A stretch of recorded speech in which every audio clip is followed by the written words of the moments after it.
Y'all think you know country music? Bet you didn't know this. Part 112. Well, it's almost Christmas time again. So how about a little Christmas miracle story? Kinda, sorta. Back around Christmas time in 1985, Nashville singer-songwriter Becky Hobbs started having these weird dreams. She felt something bad was going to happen, or happened to her. Well, a few weeks later, on January 23rd, 1986, which was the day before her birthday, Becky was in the kitchen at her house baking herself a birthday cake because she's going to have a party later that night with her friends. She said she was there by herself and something felt like it grabbed her arm and led her outside. As she stood by a little maple tree in her front yard and looked up at the sky, and she asked, "What is it? What do you want me to know?" Then she said she heard a masculine voice say, "Be careful. This might be your last birthday." So naturally, this freaked her out, as it would any of us. But the next day, on her birthday, January 24th, 1986, her and her band got in a Dodge Maxi van pulling a U-Haul trailer and headed to Albertville, Alabama, to play a policeman's benefit concert. She said they had a great show and it was pouring down rain as they started the drive back. They were stopped at a four-way intersection right outside of Albertville, Alabama. About the time Becky looked up and to her left, she saw an 18-wheeler flying down the highway as the light is about to turn red and Becky's is about to turn green. Well, their road manager was driving the van. He eased his foot off the brake, not seeing the 18-wheeler out of his peripheral vision at all. As soon as he eases off the brake, Becky yells, "Stop!" So right as he stops, the 18-wheeler T-bones the front left side of their vehicle, spins their trailer around, totals the van before they even knew what happened.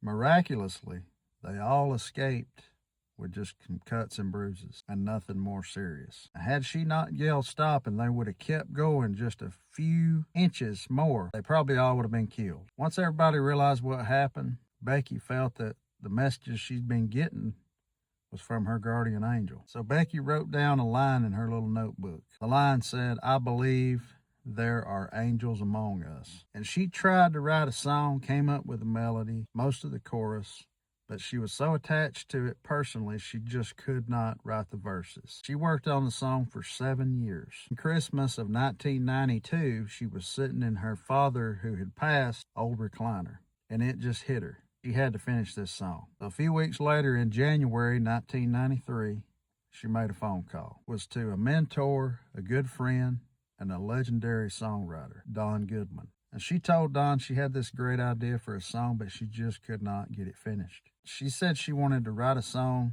that would really inspire people. So they got together. Becky said she sat down at her little piano and played him and hummed him the melody and some of the words. She says she looked over at Don. He had tears in his eyes, and he said, "Beck, I'd be honored." So after a couple of writing sessions, they wrote this song, "Angels Among Us." And Don said, "Becky, you've got to take this to Randy Owen." Alabama had already cut 2 of Becky's songs previously, "I Want to Know You Before We Make Love" and "Christmas Memories." Becky said, "Well, it really don't sound like anything Alabama would do." Don said, "Beck, take it over there." She sent Randy Owen a tape. Now, at the time that Becky sent Randy this tape, Randy had been going through some things that she had no idea about. He had had a little heart scare. Then just weeks before this, his daughter Allison's best friend, J.C. Colburn, who had also babysat his 3-year-old daughter at the time, Randa, had got killed in a car wreck. Randy had been singing this song all around the house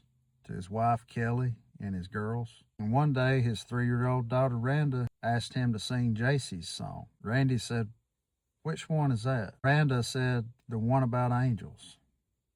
Randy knew right then Alabama had to cut this song. Alabama was about to finish their new album, Cheap Seats, and they needed one more song, it turns out. But of course, the label didn't like it. Same old song and dance, ain't it? But Randy Owen and Teddy Gentry both insist on cutting this song, no matter what the label said. So they did. So the label decides to release it as a Christmas single in 1993, and it was huge. This song would not only be one of the biggest songs for Alabama, Don Goodman, Becky Hobbs. It would also carry out Becky's dream of inspiring so many people. It would go on to touch more lives than you can even count. Randy even sang the song at Dale Earnhardt's memorial in 2001. Then it was adopted by St. Jude's Country Cares program, which Randy founded in 1989. A program that's raised over $1 billion to date for St. Jude, which is unbelievable. And every year they give the Angels Among Us Award